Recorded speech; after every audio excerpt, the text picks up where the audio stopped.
My name is Brett Wormley from St. Andrews in Saratoga, and I'm glad to have here with us Pat Henry from St. Benedict's in Los Osos. Welcome, Pat. Thanks for joining our series. Thank you for inviting me to be. Oh, sure thing, sure thing. Let's jump in. I'd like to maybe start with where were you born and what was it like when you were growing up? I was born in Topeka, Kansas in 1953. Hmm. Remember a little bit about that time. It was during the time where the schools were segregated. Mm. And so by the time I was 5, that would put it at 1958. Hmm. Uh, Brown versus the Topeka Board of Education was well underway. And by that, I mean the laws were there and the courts had dictated that the boundaries be redrawn. But for so many of the students and so many of the schools, the white schools in particular, they opted to take it to the last minute to integrate. So the white school in the area where I lived, when they redistricted, my front door faced the white school. My back door and backyard faced the all black school. Hmm. I was one of the kids that had to go to the all white school instead of walk out my back door, across the alley, run across the street and go to school. And my mother had to walk me to school. And at that point at 5, I didn't know what was going on. Hmm. Started going to Parkdale Elementary, and it was predominantly, it was all white. And I was the first kindergartner that year to integrate that school. The older kids, the 5th and 6th graders, apparently went before the younger kids did. And so I ended up being the only black kid in the classroom for the first 6 weeks of school. Hmm. And the teacher kept me in her lap the whole time during class. And when we went outside for recess, she insisted that I stay beside her. And 5 wanted to go run around and play tag and hang out.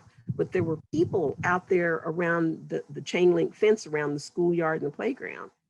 And, you know, I knew the word nigger. I'd heard it, you know, and I heard them yelling that. And I didn't know what that was all about. So right about that 6th week, then there were 2 more girls came, 2 boys, and then the 7th week, another female. So there ended up being 7 of us in my kindergarten classroom. I was way older, like 15 or 16, when I figured out that I'd been a piece of history. I had no clue. Hmm. And I took my first Black history class when I was 15. Mm-hmm. You're quite a pioneer. Yeah, and still living in Topeka. And there was a lot of racial tension still going on, and we didn't have any Black cheerleaders or Hispanic cheerleaders or Native American cheerleaders. And we had, you know, we had several Native American, I hate to call them ghettos, but, you know, Black folks lived on the east side of town. The Native Americans lived on the north side of town. Mm-hmm. So, but we all went to the same high school. And to give you an idea of my high school, there were 800 of us that graduated as seniors. Mm-hmm. So, big high school. And we ended up having a walk at first, a sit-in and then a walk out, and then a walk to the Board of Education with a petition that we could have cheerleaders of color. We ended up having police and riot gear, hoses, as we proceeded to the Board of Education. We were never hosed. They never turned the dogs loose on us, but the police blocked the stairs so we couldn't get up the stairs to get in the building to deliver our petition. At that point, my best friend and I said, you know, if our mothers find out that we have skipped school to do this, we thought they'd be mad. You know, yeah, maybe we better leave before the police start beating people upside the head, and we have to explain that. So we left. And the next day, it was on the news that night. And when Mom got off work, you know, I told her what happened. And so she watched the news, and the next day she took us to school. She must have had an inkling, because when we got to the school, there were armed guards at every door and on every floor. And we had 3 floors in my high school. And when we went in, my best friend and I went in. They told us that we could not go to our lockers. We had to go immediately to class. And I said, well, I'm not going to class without my books. That doesn't make any sense to me. And so this police officer said, you will do what I say. And my mother said, I pay your salary and you will get out of the way so my child can get her school books and get the same education you got when you went to school. Mm-hmm. And my mother was all of 5 feet tall. And she was very dark, and she had lived through a lot of racism in her time, not being front door of her job because she was, quote, too dark. So it sounds like you were afraid about her initial reaction, but it sounds like she was proud of what you were doing. Yes. And I was, I was pretty pleased with that. So I think that was the boost for me to do a lot more advocacy work and be involved a little bit more with the Black Student Union, because I had kind of been on the fringes. Believe it or not, I was a shy student. I did not become an extrovert until I hit my mid-20s, because I don't know what happened, what switch flipped at 25, but hey, here I am. But before that, I was very quiet, very shy, pretty reserved. I observed everything and researched everything. I was a nerd. And so once I found out that other schools were going through some of the same things in our city, then my girlfriend and I sent out a letter to all of the Black student unions, and we ended up getting one of the local churches to let us use the basement to figure out how we were going to continue to get some of the changes we needed to happen on a racial and gender issue. And we mapped it all out. We ended up doing another sit-in and not returning to school for 2 months.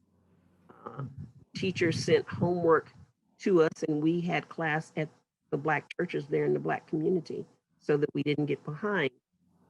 And finally, they granted us, get this, one cheerleader from every ethnicity that attended the school. And for us, that was a big deal for us. So we ended up with one cheerleader on the varsity squad that was Black, one Mexican, one Native American, and one Asian. And then they went down to what they called the B team, which was the juniors, and they did the same thing with that. And then the sophomore cheerleading time, they did the same thing with that. And they did it across the city. Wow. So I contend that meeting of all the BSUs coming together from all the high schools, even though, on the football and basketball court, we were rivals. We came together for that, and we got what we asked for. What role did the Black churches play in Topeka? Oh my goodness. All the churches opened their doors to holding different classes so that we didn't get behind in school. On the east side, you knew that you needed to go to Antioch Baptist Church or Church of the Living God, which was a non-denominational church, which is the one I went to, or Brown Chapel AME. Those were the 3 churches that were literally 2.5 blocks apart via corners. And so if you were math, if you had math on such and such a day, then you went to that church. And another church did the English and the science. And so they broke it up that way. That's how the churches got involved. They also chaperoned our meetings to keep us on task about why we were meeting and why we weren't in school, and what it was going to be like for us when we went back to school. So they educated us a little bit. Be prepared that you still may have armed guards there, and how to respond to them if they get in your face. And my mother just said, you put your books up and come home, or you bring your books and you come home. She said, I don't want you to confront anybody, say anything back to them. If they tell you you can't go upstairs and get your books, then you go to the office, you tell the office to call me so I can make them go get your books, and then you come home. So that was my junior year. So I was 16 then. And so that whole year was kind of tenuous, but we survived, and we, again, got what we asked for. It was a tightrope, and the church, I think, really did help secure us and back us up. They made us feel like we were safe, and that the grownups had our backs. So you didn't understand fully what was going on at the time because you were too young, of course. But what do you think the lasting impression was that that made on you? You had to be strong. Hmm. And mama was the strongest woman in the world because she would walk past those white people to make sure I got to school. Mhm.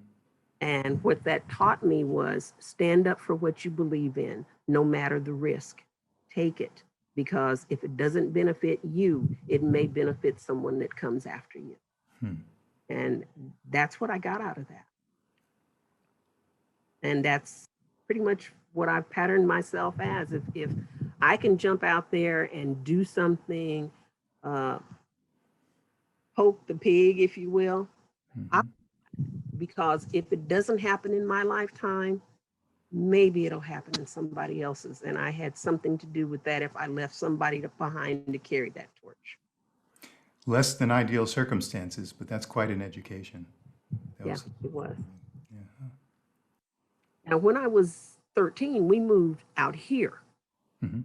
And we lived in Compton for a year and then moved into Pasadena for my ninth grade year. And you know how we youngsters are. I did not want to stay in California because all my friends were still in Topeka. And so I devised a scheme to get back to Topeka. And what that scheme was, Mom, can we go home as a graduation gift for me? And my kid was going, and I'm going to tell my grandma to make you stay there. And Mom agreed to that. And when we got home, I went straight to my grandmother. I'm not kidding. We got off the bus, dropped the suitcases off, and I went from my aunt's house, walked around to my grandma's house. I said, hey, grandma, I don't want to go back. Tell mama we can't go back, that you need her to stay here. And I was a little spoiled. I was at that point the youngest grandchild. And so my grandma said, okay, babe. And so I ended up staying in Topeka to finish high school. Mhm. And then I, launched my career, went from high school to college. Where did you go? My undergrad degree was from a private school there in Topeka, Washburn University, which is now the Regent Center. It's no longer a private school. And then my graduate degree was University of Kansas. I'm a Jayhawk. What did you take up? Well, a long way to get to a short route is I started off in high school uh, as a pre-nursing student and got into the nursing program at Stormont Vale Hospital when I was 16. And so I was doing college courses and high school courses at the same time, my junior and senior year, because my plan was to be a nurse. Um, Graduated from high school, uh, went into my first year at Washburn, and just before school started, my best friend, who was a year older than I was, she had waited a year to start nursing school. And she got accepted, and we were all excited. We had all these plans about how we were going to take the medical field by storm. She died that summer. And I said, if medicine couldn't save her, I don't want any part of it. Hmm. I told mom, I said, well, I don't know what I'm going to do. Mom said, you're going to get a job. If you're not going to school, you're going to get a job. Hmm. So the first job I got was in a department store. And that is not who I am, let me tell you. But I tell you what, the second week after training, and I was on the cash register, a woman and her daughter came through. And it was a white lady and her daughter. And the little girl said, look, mommy, it's a nigger. And I stood there for a minute. And the mother didn't correct her. In my mind, I was giving the mother time to say that's inappropriate. When she said nothing to that child and started putting her stuff up there, I said, I'm not ringing you out. If you can't correct her, well, you are a nigger. I said, well, then you can kiss this nigger's black ass. And I shut my register down. And I knew I was going to get fired. So she called the manager over, but the young woman in front of me on the other register and the one behind me, both white girls, heard the whole thing. So while this woman is telling her part of the story, referring to me as a nigger to this man, and that she knew he wasn't going to let me talk to her that way. And he asked me to step away from the register. And I looked at Cindy, and she looked at me, and she said, if Pat steps away, we all step away. And he still insisted I step away. We all quit the same day at the same time and walked out of the building. And I thought my mom was going to kill me. So I had to go home. Tell my mother, I said, well, Mom, I quit my job today.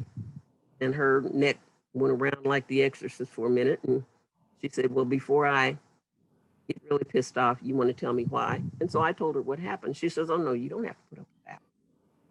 She said, you start looking for another job, but you don't have to put up with that. And don't put that down as a reference. I didn't get angry, you know. And then one of my friends called me that evening and she said, hey, Pat, she said, you know, I'm working here at Hallmark Cards and they're hiring. Want me to put a word in for you? Yeah.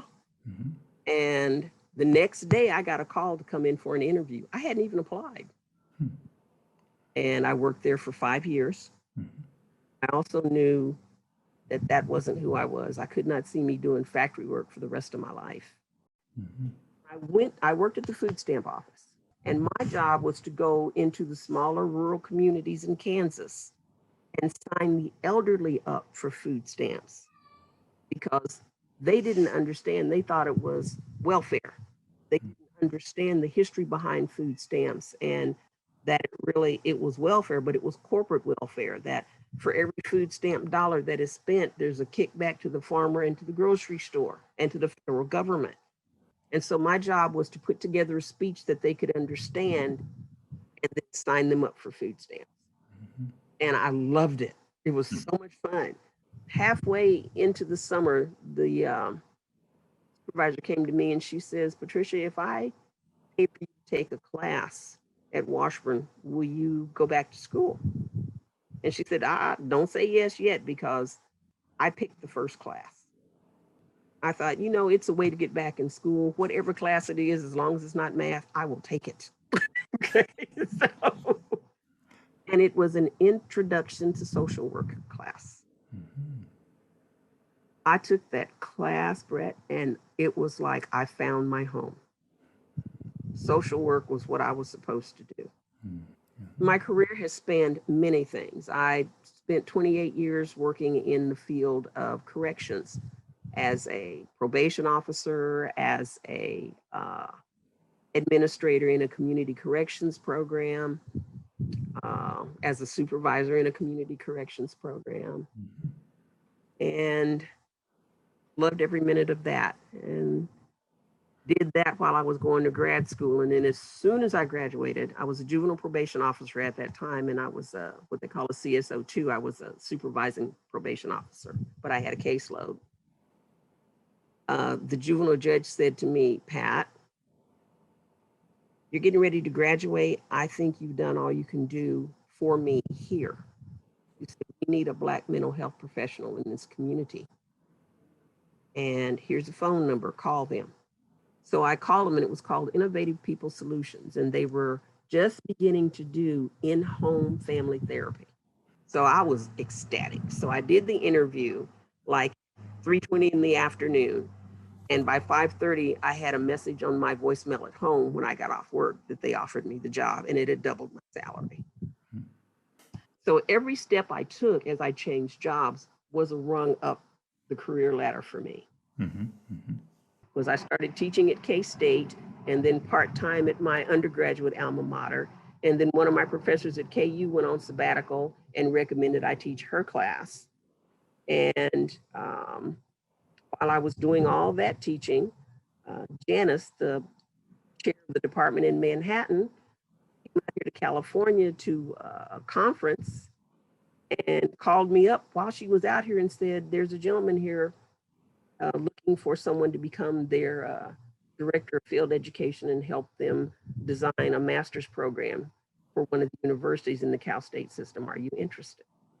And so I applied And she must have talked him up while I was, you know, she was still there, because she was back for 3 days and I got a phone call that asked me if I would be interested in being flown out to interview.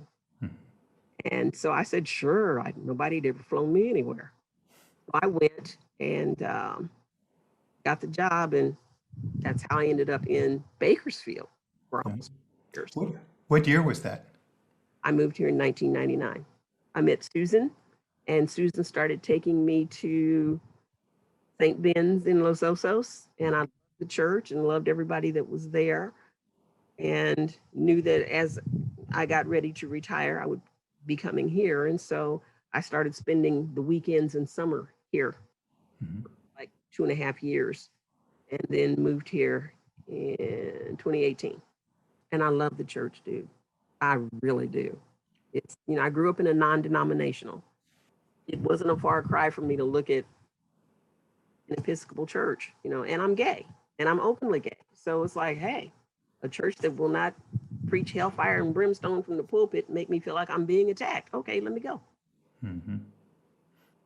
What's the racial makeup in your area?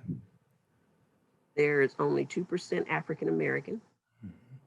I did the numbers for you. There's like approximately 48% Hispanic, a very minute Asian, and all the rest are Caucasian. At church, I am the only African American. You have such an interesting background and experiences. How's all that received where you are? Pretty well, actually. And I know that when you are the only African American in a setting, that when things start to flake out around African American culture or Black Lives Matter, if you will, they're going to see you as the source of information, training skills, and all of that. So I experienced all of that during the Black Lives Matter movement, and I did not mind. I did not mind having my parishioners say, we'd like for you to do a panel and tell us what we can do different to be more supportive to you and this community as we go through this. So I put together a former police officer and probation officer, friend of mine that now lives in Texas. His son is biracial and is on the sheriff's department. And so we had him write a statement about what that's like for him during those times. But it was like for Kevin, because he started in like the 80s, and it was still trying for him as a Black male coming onto a predominantly white police force. And the sheriff's department in Lawrence, Kansas is much like the sheriff's department here in San Luis Obispo, predominantly white. And so they talked about their views. And then my daughter, I had her on because my daughter is 6'1", and she's also gay. She is very, I don't want to say masculine, but masculine identified, because she strolls like a boy, and how she's into hip hop music, all that good stuff.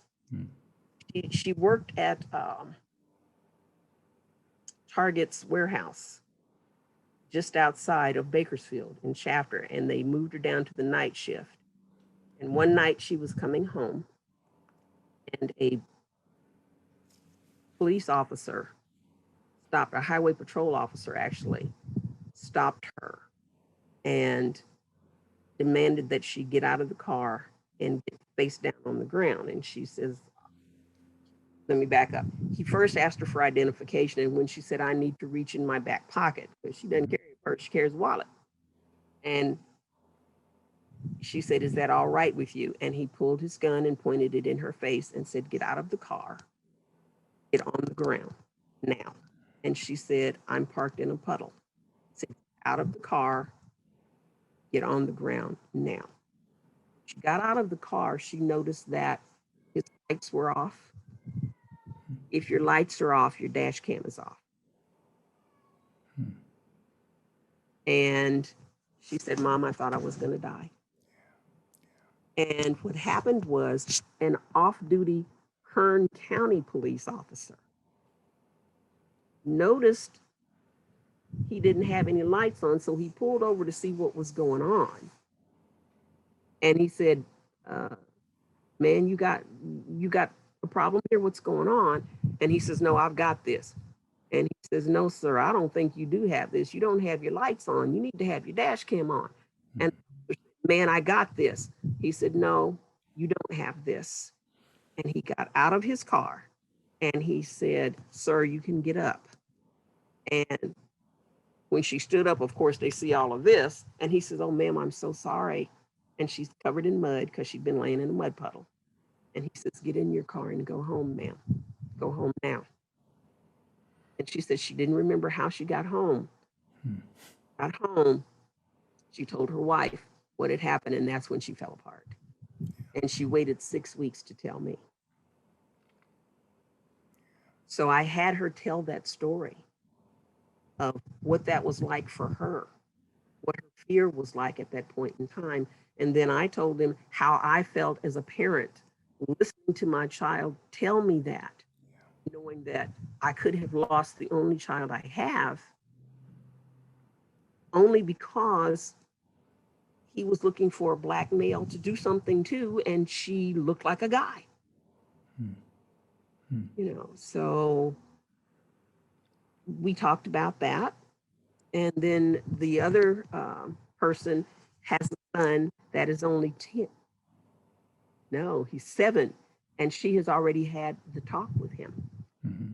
So a lot of the church members didn't know what the talk was. And so I had her go over the history of the talk and that she'd had it with him. And my friend from Texas talked about how he talked to how old his son was when he had the talk with him. And I had forgotten that I'd had the talk with Kamiko, but from a feminine perspective, she says, I was 15 when my mother had the talk with me because I was getting ready to be old enough to drive and be out on the streets at night. And so she told me how to protect myself as a female if law enforcement approached me. And she said, and all that went out the window when that gun was in my face. So the church has responded well. They supported me through that, and many other, you know, they've asked me to do other things, and I've done speaking for them, and I don't mind. I just don't mind because I am the only one they have, and I am of the firm belief that if I don't do it, if I don't help you learn and understand, then I'm not doing part of what I'm here for. You know, I didn't just land in that church because it was a place to park my butt on a bench. So God planted you there for a reason. And that's how I feel. I feel like I would be remiss if, when there are opportunities for me to be helpful in whatever capacity, but particularly in educating. And I've told them, ask me anything. Ask me about the bad words and the names, whatever. Because at this point, I'm the only one you're going to get true feelings from, that you can read more books about and then translate that into your actions when you're dealing with someone from a different culture. I'm trying to keep it together here because some of your story makes me angry, but it's not unfamiliar at all. I bet. Yeah. So, well, let's see. I wanted to ask one or two more questions. The time is flying by, and I really enjoy talking with you. Let's see. You've actually answered some of the questions I wanted to ask you already, so not leaving me a whole lot. But let me backtrack a little bit because you're giving me chronological order, and I wanted to slip a question in about how your parents or your grandparents related to certain terms like African American or Black or other terms. How did they see their identity through labels? As I told you, my mother was extremely dark. When I was small, she worked as a cook in a restaurant. And then she was also a domestic servant. So was my great aunt.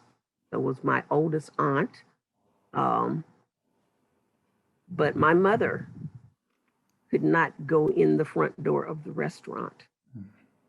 The other workers, even the light-skinned Black workers, could go in the front door before the restaurant opened, get to their stations and stuff. Mom had to go in the alley and in the back door because she was too dark to be seen in the front of the house. Which is why I know that had to be the catalyst for my mother saying, I need an education. She did. And then she made sure I got an education. Because she didn't want to have to go in the back door of anywhere else. My father, I think I got my kick butt spirit from both of them, but my advocacy and all of that, I got from my dad. My dad was about my complexion, all of 6'6". He and my mother were never married, but my stepmother was my other mother. I had the best of both worlds. I had two fathers. I had a stepfather that loved me to death and my bio dad, and I had my mother and my stepmom. It was lovely.